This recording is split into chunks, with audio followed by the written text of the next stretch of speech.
Twitter will begin accepting political advertisements in the coming weeks after a 3-year ban was in place to avoid the spread of misinformation on the platform. CEO Elon Musk is looking for new ways to bring in cash after paying $44 billion for the social media site. And it comes as Musk is moving to minimize costs by reducing its San Francisco headquarters, for instance, cutting jobs, even toying with the idea of filing for bankruptcy. So what does all of this mean for the future of the little blue bird? That's a question a lot of people are asking me.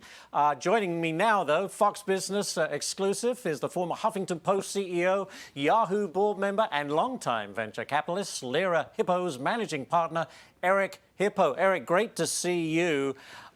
Look, let me get your kind of I guess, summation, if you like, of what's been going on at Twitter and how Elon Musk has handled it since he took over. It's been a little chaotic, would you say?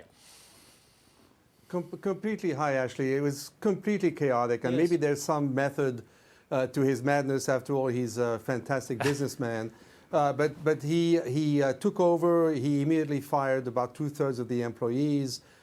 He got involved in all kinds of controversies having to do with free speech and political matters, and he delisted people and he put them back on, and he created a subscription service and he took it back down, and it's really hard to understand what the mission is.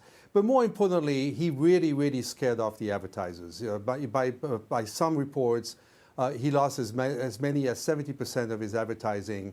And the advertising is what supports the business. 90% plus of his revenues are advertisers. And advertisers, once you scare them off, it's hard to get them back. You know, he says, Mr. Musk says he's looking for someone to replace him as CEO. There are those that say he should do it by the end of this month. I mean, how difficult is it going to be to find that person? Who would want to take this on? It really depends on how much Elon is going to stay involved with the business. He can't be capricious. I mean, the thing about the business, and what I was hoping he would immediately do, is work on the product itself. Twitter is an incredibly useful platform. It's a social media platform. This is where you can get raw news, opinions, trends. It's useful to all of us on a daily basis, but it's a very difficult product to use. For the casual person looking for information is going to have a really hard time getting on the platform and figuring it out.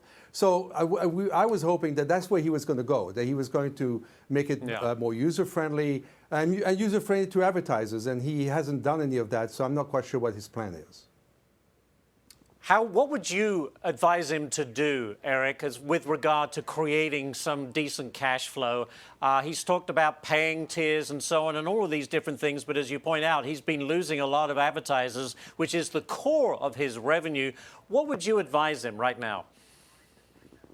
I would advise him to stabilize the platform, make your intentions very clear. This is what he wants the community to do. This is what he wants the product to look like. This is what he's going to work on. Make it somewhat transparent as to how he's going to find a CEO, what the responsibility of that CEO is going to be. Is that person and that person's team going to have autonomy? Of course, he owns it, and he has a right to have his own opinion. But what people really want, and particularly advertisers, is transparency and comfort that where their advertising is going to go is going to be useful. Very quickly, Eric, does this open the door for a competitor, another social media competitor, to come in and fill the space? It's going to take a long time. The biggest competitor to Twitter today is Reddit, which by itself is not a very easy to use product.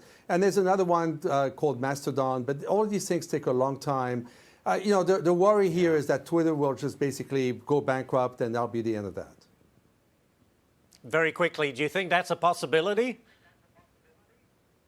I think if you look at his issues, his problems at Tesla, these problems haven't yet spilled over into SpaceX. But at some point, when does he say enough is enough? I'll cut my losses, and I'm going to go play somewhere else.